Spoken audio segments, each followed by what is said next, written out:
अरे भैया, शादियों का सीजन आ गया है। आपके वाली की शादी भी हो रही होगी, अगले साल हो जाएगी।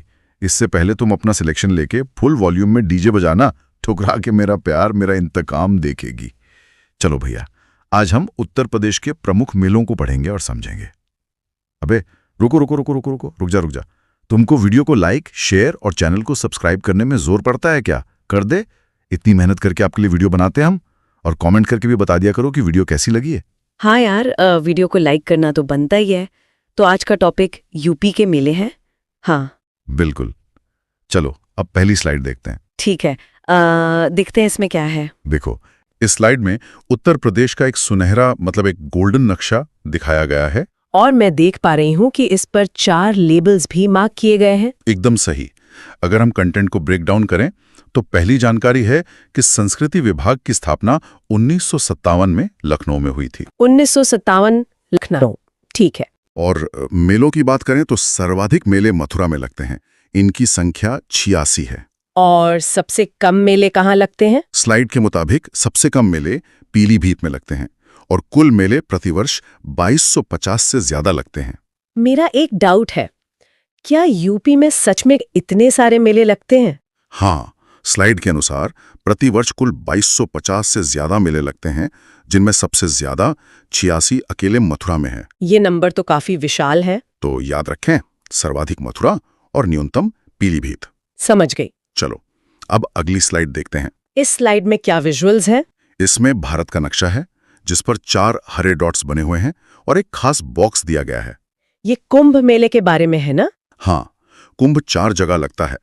हरिद्वार में गंगा नदी पर, उज्जैन में शिप्रा नदी पर, प्रयागराज में गंगा यमुना सरस्वती संगम पर और नासिक में गोदावरी नदी पर। अच्छा, मेरा एक सवाल है, महाकुंभ कितने सालों बाद आता है? स्लाइड के खास बॉक्स के अनुसार महाकुंभ 144 साल बाद आता है और इसकी शुरुआत हर्षवर्धन ने की थी। और ये जो नीचे यूनेस्को धरोहर वाला पॉइंट है, ये एग्जाम के लिए बहुत इंपॉर्टेंट लग रहा है। बिल्कुल। स्लाइड में स्पष्ट लिखा है कि इसे 2017 में यूनेस्को धरोहर का दर्जा मिला।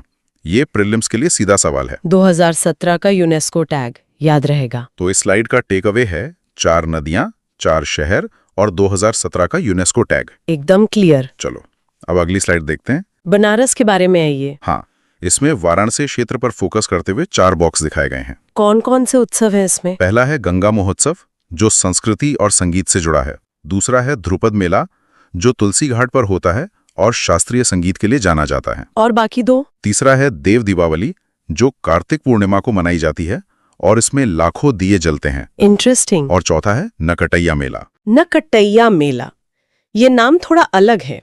नकटैया मेले का क्या विषय है? स्लाइड में साफ लिखा है कि ये चेतगंज में होता है और रामायण के शूरपणखा प्रसंग से जुड़ा है। शूरपणखा प्रसंग, तभी इसका नाम नकटैया है। बिल्कुल।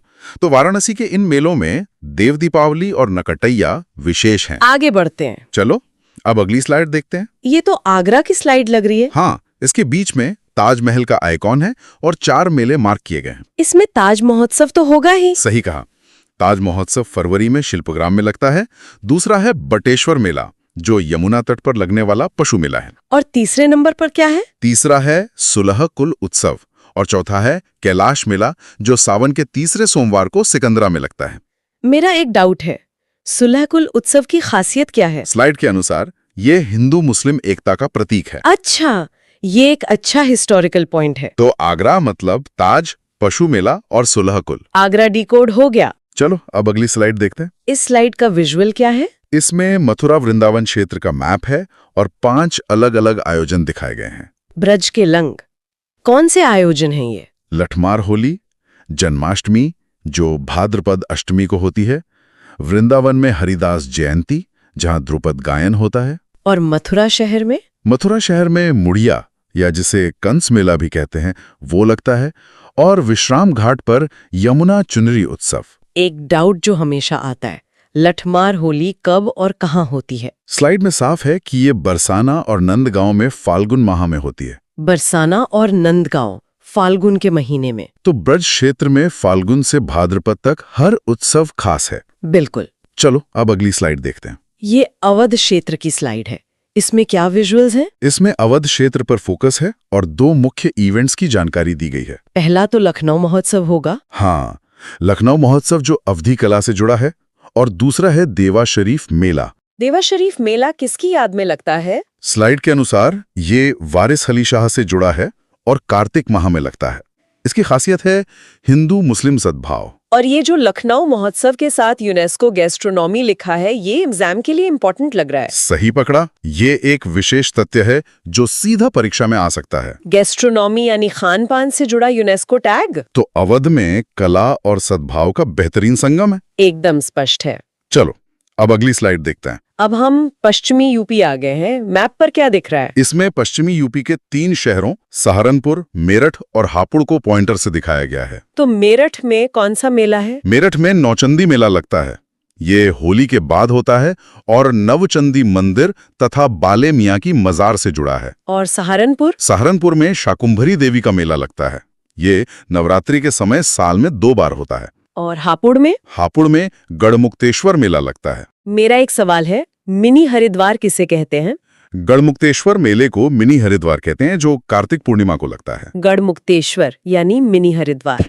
तो पश्चिमी यूपी में मेरठ, हापुड़ और सहारनपुर की ये मेले बहुत प्रसिद्ध हैं। आगे चलते हैं। चलो अब अगली स्लाइड देखते हैं। ये पूर्वांचल क्षेत्र है, इसमें कौन से बॉक्स हैं? इसमें गोरखपुर, बलिया और अंबेडकर नगर के 3 बॉक्स हैं। कंटेंट में क्या जानकारी है? गोरखपुर में मकर संक्रांति पर गोरखनाथ मंदिर में खिचड़ी मेला लगता है, बलिया में ददरी मेला लगता है और अंबेडकर नगर आजमगढ़ सीमा पर गोविंद साहब मेला। ददरी मेले की मुख्य बात क्या है? स्लाइड के अनुसार ये एक पशु मेला है जो भृगु ऋषि से जुड़ा है। अच्छा, बलिया का ददरी एक पशु मेला है। तो मकर संक्रांति की खिचड़ी और ददरी का पशु मेला पूर्वांचल की पहचान है। ये भी क्लियर हो गया। चलो अब अगली स्लाइड देखते हैं। अब बुंदेलखंड का मैप है, इस पर क्या पॉइंट किया गया है? बुंदेलखंड के मैप पर 4 महोत्सव पॉइंट किए गए हैं। वो 4 महोत्सव कौन से हैं? पहला है झांसी महोत्सव, जिसे आयुर्वेद महोत्सव भी कहते हैं। दूसरा है मौरानीपुर का जल विहार मेला। और बाकी 2? महोबा का कजली महोत्सव और कार्तिक पूर्णिमा पर कालिंजर दुर्ग में लगने वाला कालिंजर मेला। कजली महोत्सव का संबंध किससे? स्लाइड में स्पष्ट है कि इसका संबंध महोबा से है और ये आला उदल की वीरता और कीरत सागर से जुड़ा है। आला उदल की वीरता, बहुत बढ़िया। तो बुंदेलखंड के मेले वीरता और प्राचीन किलों का इतिहास बताते हैं। बिल्कुल। चलो अब अगली स्लाइड देखते हैं। ये रोहेलखंड और मध्य क्षेत्र का मैप है, इसमें कौन से मेले हैं? इसमें फर्रुखाबाद, बहराइच और शाहजहांपुर के 4 मेले मैप पर दिखाए गए हैं। फर्रुखाबाद में कौन सा है? फर्रुखाबाद में कंपेल महोत्सव है और गंगा तट पर रामनगरिया मेला है, जिसे मिनी कुंभ कहते हैं। और बहराइच में? बहराइच में गाजी मसूद की दरगाह पर सैयद सालार मेला लगता है और शाहजहांपुर में ढाई घाट मेला। मेरा डाउट कंपिल महोत्सव को लेकर है, ये किस धर्म से जुड़ा है? स्लाइड में साफ लिखा है कि ये जैन धर्म से जुड़ा है। जैन धर्म से, याद रहेगा। तो रोहिलखंड में दरगाह से लेकर गंगा तट तक विविधता है, काफी डाइवर्सिटी है यहाँ। चलो अब अगली स्लाइड देखते हैं। अब क्या मार्क किया गया है? इस स्लाइड में अयोध्या, सीतापुर, चित्रकूट और कासगंज को मार्क किया गया है। ये रामायण और पौराणिक मेलों की स्लाइड है। अयोध्या में तो रामनवमी मेला होगा। हाँ, अयोध्या में रामनवमी या रामायण मेला है। चित्रकूट में भी रामायण मेला लगता है। सीतापुर में क्या है? सीतापुर के नैमिषारण्य में 84 कोस की परिक्रमा का मेला लगता है और कासगंज में सोरो मेला। सोरो मेला का पौराणिक महत्व क्या है? स्लाइड के मुताबिक ये वराह अवतार और पृथ्वी उद्धार से जुड़ा है। वराह अवतार से जुड़ा है, बहुत ही पौराणिक जानकारी है। तो ये सभी मेले सीधे हमारे पौराणिक आख्यानों से जुड़े हैं। बिल्कुल। चलो अब अगली स्लाइड देखते हैं। विजुअल्स थोड़े अलग लग रहे हैं इस बार। हाँ, इसमें मैप के साथ पेंट ब्रश और स्टेंसिल जैसे कुछ चित्र बने हैं और 4 लोक कलाएं दी गई हैं। कौन कौन सी लोक कलाएं हैं? पहली है चौक पूर्णा, जो फर्श की कला है और इसमें आटा और हल्दी का उपयोग होता है। दूसरी है गोदना, जो शरीर पर टैटू बनाने की जनजातीय कला है। और तीसरी है सांझी कला और चौथी है पूर्वांचल की सोन रखना, जो शिशु जन्म या विवाह के समय की जाती है। सांझी कला में किस चीज का इस्तेमाल होता है? स्लाइड बताती है कि ये मथुरा और ब्रज की कला है और इसमें कागज के स्टेंसिल का उपयोग होता है। कागज के स्टेंसिल, अच्छा। तो यूपी की लोक कलाएं रोजमर्रा के जीवन का सुंदर हिस्सा हैं। सही कहा। चलो अब अगली स्लाइड देखते हैं। अब हम पक्षी विहारों पर आ गए हैं। नीले और हरे पक्षियों के आइकन दिख रहे हैं। हाँ, इस स्लाइड में 3 प्रमुख पक्षी विहारों की जानकारी है। पहला कौन सा है? उन्नाव में नवाबगंज या आजाद पक्षी विहार है, जो 1984 में बना पहला पक्षी विहार है। फिर है लाख बहोशी, जो सबसे बड़ा है और इत्र नगरी में है। और तीसरा? तीसरा है एटा का पटना पक्षी विहार। सबसे छोटा पक्षी विहार कैसे याद रखें? स्लाइड में ट्रिक दी है, ईंट जैसा छोटा। ईंट यानी एटा, जहां पटना पक्षी विहार है।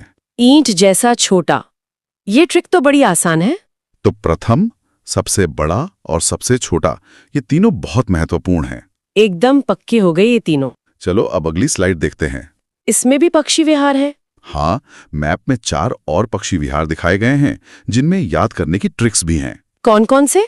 हरदोई में सांडी पक्षी विहार है, मैनपुरी में समान पक्षी विहार है, गौतम बुद्ध नगर में ओखला पक्षी विहार है और अलीगढ़ में शेखा झील है, जो प्रवासी पक्षियों के लिए है। सांडी और समान पक्षी विहार के लिए क्या ट्रिक दी गई है? स्लाइड के अनुसार सांडी के लिए ट्रिक है सांड बराबर हार्ड यानी हरदोई, और समान के लिए ट्रिक है मैं बराबर समान यानी मैनपुरी। सांड बराबर हार्ड हरदोई, ये भी अच्छी ट्रिक है। इन ट्रिक्स से परीक्षा में सही उत्तर खोजना आसान हो जाएगा। हाँ, ऑप्शंस देखते ही क्लिक कर जाएगा। चलो अब अगली स्लाइड देखते हैं। इस स्लाइड में क्या है? इसमें पूर्वी क्षेत्र और बुंदेलखंड के 4 पक्षी विहार और उनकी ट्रिक्स दी गई हैं। वो 4 कौन से हैं? संत कबीर नगर में बखीरा पक्षी विहार, रायबरेली में समसपुर, गोंडा में पार्वती अर्गा और महोबा में विजय सागर। रायबरेली के पक्षी विहार को कैसे याद रखें? स्लाइड में बेहतरीन ट्रिक है, समस्या में रायलो यानी समसपुर पक्षी विहार रायबरेली में है। समस्या में रायलो। और बखीरा के लिए बखेड़ा नहीं करते, पार्वती अर्गा के लिए गोद में पार्वती और विजय सागर के लिए विजय का मोर। ये ट्रिक्स सीधे दिमाग में छप जाने वाली हैं। चलो अब अगली स्लाइड देखते हैं। अब हम बांध यानी डैम्स पर आ गए हैं। इसमें क्या फोकस है? इसमें ललितपुर और झांसी को फोकस करते हुए बेतवा नदी तंत्र के 4 बांध दिखाए गए हैं। कौन से 4 बांध?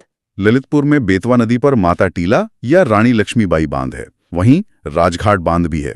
झांसी में बेतवा नदी पर पारीक्षा बांध और सुकमा डुकमा बांध है। कौन सा बांध यूपी और एमपी का संयुक्त प्रोजेक्ट है? स्लाइड में राजघाट बांध को यूपी और एमपी का संयुक्त प्रोजेक्ट बताया गया है। राजघाट बांध यूपी प्लस एमपी। तो बेतवा नदी पर ललितपुर और झांसी के ये बांध भूगोल के मुख्य हिस्से हैं। आगे बढ़ते हैं। चलो अब अगली स्लाइड देखते हैं। इस मैप में भी डैम्स के आइकन हैं। हाँ, इस मैप में 4 बांध डैम के आइकन के साथ दर्शाए गए हैं। ये पूर्वांचल और विंध्य क्षेत्र के होंगे? बिल्कुल। रेहंद नदी पर रेहंद या गोविंद वल्लभ बांध है। अर्जुन नदी पर अर्जुन बांध है। बाकी 2? चकिया में चंद्रप्रभा बांध है और मिर्जापुर में जिरगो बांध है। सबसे बड़ी कृत्रिम झील कौन सी है? स्लाइड के अनुसार रेहंद या गोविंद वल्लभ बांध पर स्थित झील सबसे बड़ी कृत्रिम झील है। और अर्जुन बांध की भी कोई ट्रिक है? हाँ, स्लाइड में ट्रिक है, अर्जुन बराबर हमीर यानी अमीर, तो ये हमीरपुर में है। समझ गई। तो पूर्वांचल के इन बांधों में रेहंद का नाम सबसे ऊपर आता है, वो सबसे बड़ा जो है। चलो अब अगली स्लाइड देखते हैं। ये जलप्रपात यानी वाटरफॉल्स की स्लाइड है। हाँ, इसमें 4 वाटरफॉल्स की जानकारी दी गई है। कहाँ है ये? चंद्रप्रभा अभ्यारण्य में राजदरी और देवदरी हैं, चित्रकूट में शबरी जलप्रपात है, मिर्जापुर में पिकनिक स्पॉट के तौर पर बिडम और टांडा हैं, और सोनभद्र में मुक्खा है। शबरी जलप्रपात का महत्व क्या है? स्लाइड में लिखा है कि ये चित्रकूट में है और राम वनवास से जुड़ा है। राम वनवास से जुड़ा है, इसीलिए खास है। तो विंध्य क्षेत्र के ये जलप्रपात अपनी प्राकृतिक सुंदरता के लिए प्रसिद्ध हैं। बहुत सुंदर। चलो अब अगली स्लाइड देखते हैं। अरे, इस स्लाइड में तो वीएस लिखकर 2 बॉक्स आमने सामने रखे गए हैं। हाँ, ये महत्वपूर्ण कंफ्यूजन पॉइंट्स हैं जो अक्सर परीक्षा में कंफ्यूज करते हैं। क्या लिखा है बॉक्स में? पहला है कजली वर्सेस कजरी, दूसरा है बखीरा वर्सेस कबीर मिला। कजली और कजरी में क्या अंतर है? स्लाइड के मुताबिक कजली महोबा का है और आला उदल की वीरता से जुड़ा है, जबकि कजरी मिर्जापुर का वर्षा ऋतु का लोकगीत है। ये महत्वपूर्ण कंफ्यूजन पॉइंट्स वाली स्लाइड एग्जाम के लिए सबसे ज्यादा इंपॉर्टेंट लग रही है। बिल्कुल, एग्जामिनर अक्सर कजली, कजरी और बखीरा कबीर मेला में फंसाने की कोशिश करते हैं, इसे अच्छे से रट लें। बखीरा और कबीर मेला का क्या है? बखीरा संत कबीर नगर का पक्षी विहार है, जबकि कबीर मेला मगर संत कबीर नगर का आयोजन है। तो परीक्षा में इन्हीं छोटी छोटी गलतियों से बचना है। एकदम सही। चलो अब हमारी आखिरी स्लाइड देखते हैं। ये एक समरी स्लाइड लग रही है। हाँ, ये एक समरी स्लाइड है जिसमें पूरे यूपी के मैप पर 5 मुख्य पॉइंट्स का क्विक रिकैप है। क्या क्या है रिकैप में? सबसे बड़ा मेला कुंभ प्रयागराज में, पशु मेला है बटेश्वर आगरा में और ददरी बलिया में, हिंदू मुस्लिम एकता का प्रतीक है नौचंदी मेरठ में और सुलहकुल आगरा में। और देवताओं की होली? देवताओं की होली देव दीपावली को कहते हैं, जो वाराणसी में होती है। जनजातीय मेला कहाँ लगता है? स्लाइड के रिकैप में स्पष्ट है, देवीपाटन, बलरामपुर में। ये क्विक रिकैप बॉक्स तो लास्ट मिनट रिवीजन के लिए एकदम परफेक्ट एग्जाम हैक लग रहा है। बिल्कुल, ये स्लाइड पूरी क्लास का निचोड़ है। इस एक स्लाइड में आपका आधा आर्ट एंड कल्चर रिवाइज हो गया। ये सच में बहुत हेल्पफुल है। तो हमने यूपी की कला, मेले और भौगोलिक तथ्य देखे, लेकिन एपिसोड का समापन करते हुए जरा सोचिए, 2250 से ज्यादा मेलों को आयोजित करने के पीछे की अर्थव्यवस्था और रोजगार का मॉडल कितना विशाल होगा। ये तो मैंने सोचा ही नहीं। ये आपके लिए खुद से एक्सप्लोर करने का एक नया विषय है। इतने बड़े आयोजन बिना किसी कॉर्पोरेट स्ट्रक्चर के सदियों से चल रहे हैं। ये सच में एक बहुत ही गहरा विचार है।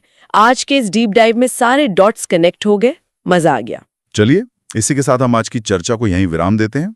आप सभी श्रोताओं को भी इस सफर में हमारे साथ जुड़ने के लिए धन्यवाद। मिलते हैं अगली बार।